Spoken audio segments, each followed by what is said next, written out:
Dali na, kag tuytuyan ka mo ni Tuytoy sa pagsuroy-suroy. Subong, yara kita sa nag-isahanon nga syudad sang South Cotabato, also known as the Crown City of the South, Coronadal City.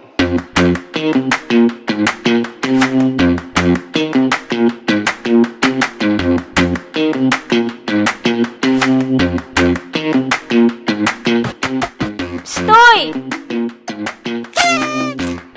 Toy! Toy-toy! Stoy! Toy-toy! Toy!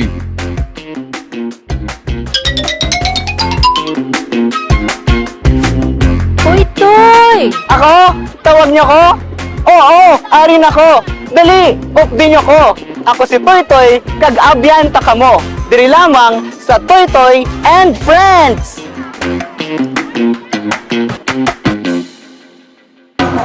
Balaan nyo bala nga ang coronadal nga term naghalin sa blaan word nga koron or kugon nga hilamon, kag nadal or natal meaning plain or patag. Kung isipon, ang coronadal isa lamang kahilamunan sang kugon dati. Pero sa subong, grabe na kaprogresibo. Kag subong sa ila ay ka-84th Foundation Anniversary and this year's Hinugyaw Festival, mas pinaghandaan kag mas pinainggrande pagid nila ini. Pinaagi sa pagpreparar sa mga aktibidades nga makaganyat pagid sang partisipasyon sang mga katawhan. Isa na diri sa pagplastar sa Alunan Avenue kag sa Rizal Park. Kag subong dako gid ang aton nga kalipay kay kaupod gid naton ang nag-iisang Vice Mayor sang Coronadal City, Ma'am Erlinda Bing Pabe Arakel. Ma'am, good afternoon po. Madamo gid nga salamat sa pagpaunlak sa amon nga imbitasyon, no. So sa subong ma'am, hindi na naton pagpadugayon pa. Ma'am, bilang Vice Mayor po at the same time the Festival Director of Hinugyaw Festival, you have seen the growth of the Coronadal City through the years. Ano po ang significance ng Hinugyaw Festival sa mga taga-Coronadaleños? Yeah, ito yung event na talaga makita mo yung pagkakaisa ng mga Coronadaleños from the word hinugyaw, meaning happy. No? Yes. It's all about happiness. No? Pag sinadya, kaya ano pa ang ibang tinaga for hinugyaw. Basta it's all about happiness. Yaw. Pagkakaisa, paghihiyaw, okay? Kasiyahan, ang kultura, nakikita pagkakaisa. Vice, no, Coronadal City is known as the Crown City of the South, no? So ang aton nga pamangkot, diin sini ang Corona. Ang Crown City of the South, ang Corona, nasa ulo ko. O nasa ulo ng lahat ng mga mamamayan. Kasi yung gusto nating i-project, Crown naman yun yung parang symbol ng hindi lamang ng kaharian. Kasi pag may corona ka, di ba, ibig sabihin, you are a queen, you are a king, yung gano'n. So, ibig sabihin, tayo yung sentro eh. Ito naman talaga yung regional seat ng ating probinsya o ng ating region. So, yun yung binansag na Crown City of the South. Yes, ma'am, no? Pero pag literal na tanong na kung saan yung corona, nasa ulo ko siguro. Yes. O nasa ulo ng lahat ng mga babamayang Coronadaleños. The mere fact that Coronadal City is the regional regional. prime center, Yeah. no, of the Region 12. And so, as a slogan yung pagani, Vice, no, na-mention dito nga, ururupod kita sa bagong Coronadal. Vice, pamangkot lang namon, diin ang terminal sini para makaupod man kita sa Ari bagong kita sa Coronadal. Alunan Avenue, pwede kita magururupod diri. Wala man kita gid sang terminal nga butang dira para magururupod kita. Alright? So, pero kung gusto mong malaman talaga kung saan yung terminal para makaupod ka, pwede siguro dito ka lagi sa tabi ko, pwede ka rin doon sa City Hall, pwede rin sa Kapitolyo. Tama, Okay. tama. So, lahat naman tayo pwedeng magururupod. Ururupod kita sa bagong Yeah, it's all Coronadal. about unity. Yung Yes. gusto natin iparamdam sa tao. Pati ang mga pispis sa Coronadal, Vice, no, nag-ururupod man sila, no? Kaya nga, dapat hindi tayo mag-abot dito Gani. ng dilin kay basi kung may ilan kita diri, no? Talking of peace Vice, no, kung si Magdalena, isa kakalapating mababa ang lipad, ang pispis bisang Coronadal, mababa ang lipad o mataas? Siguro tunga-tunga. Oo, no? Kaya nga Ang kataason sa poste, kataason. kagaton mga linya daw, tunga-tunga lang man, Vice, tunga-tunga lang. no? Katulad ng isang height sang Vice Mayor, tunga-tunga lang. Ingon pa gani sa aton nga him, Vice, tanyag ka kapayapaan, ginaliwat-liwat gina siya naton, Yeah. Vice, no? And mahambal tagid nga safe gid diri sa Coronadal City, pero ang pamangkot, Vice, safe man bala kita sa itis ang pispis? Kung iti, hindi kita safe. Sa prangka nga sugilanon. So, you have to wear hat, protection, or you have to wear, or you bring your umbrella kung ikaw ay mapapadaan sa round ball. But anyway, ang isa namang nakakataba ng puso, always tinitingnan ko ito sa positibong aspeto. Bakit pati ibon nandito sa Coronadal? Correct. We are friendly. Ang ibon, safe din sa Coronadal City. Kasi pag yung Coronadal, sabihin mong hindi safe na lugar, kahit ibon ayaw dito. Yes. So, ibig sabihin, safe na safe yung mga ibon, friendly ang taga-Coronadal, then ang Coronadal ay talagang tahimik na lugar. Yes, Vice. So, Vice, personal question lang sa imo, kay naganahan din kami sa imo. We really admire your personality and you have established your branding.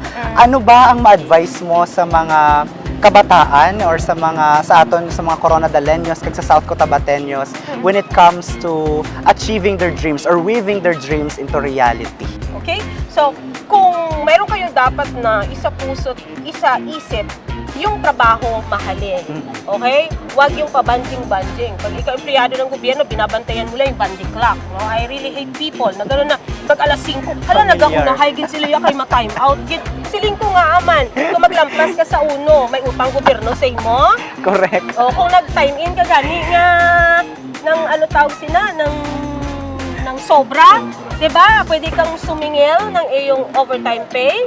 O ngayon yung gobyerno, pag nag-time in ka late, meron ka ba binabayad sa gobyerno? Wala. Okay. So yung ganon. So magtrabaho, Tama. mahalin ang trabaho. Yun yung nagiging susi ng tagumpay ng isang Pingpami Arakel. And be humble.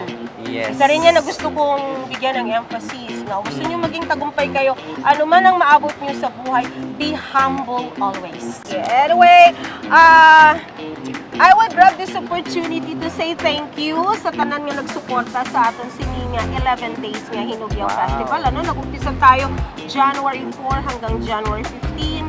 Maraming salamat sa suporta. Dito naman natin ay ipakita na all of us, mga political leaders, ay pwedeng magsama-sama. Now, gusto ko rin pasalamatan ang opisina ng ating Congressman Peter Miguel dahil dun sa kanyang congressional night. Salamat din sa naiambag ng ating gobernador sa kanyang governor's night. So, gusto lang namin iparamdam under our leadership, headed by Mayor Ojena, na in our leadership during our incumbency, gusto namin iparamdam na walang politika dito. No? We are all elected officials, so dapat tayo magtrabaho. Mag-away naman kita sa sunod, sa politika naman. But this time, we have to unite para sa ating katauhan. No? Tanan nga Coronadaleños, kag tanan nga nagkatudri, salamat gid. Oh my God! Tama! I miss! Oo, tama. Hello. Ma'am, before anything else, ma'am, pwede po ba naming marinig ang hinugyaw shout ninyo, ma'am? Like, ganon! Hinugyaw shout pala yan. Oh my God. Anyways, ma'am, we would like just to hear, ma'am, ano po yung experience ninyo sa Hinugyaw Festival? Actually, this year is my first year celebrating Hinugyaw here in Marble because first time ko lang kasi from Manila ako nag-school. So, this year, it's really great having to experience this street parties or street foods. Does it feel like BGZ and all? Yeah, kind of. Well, thank you so much for Kind of sharing. BGZ. Yeah. Anyways. And it's great to have place to spend with your family or friends. Yes. So everyone really has a place in Hinugyaw.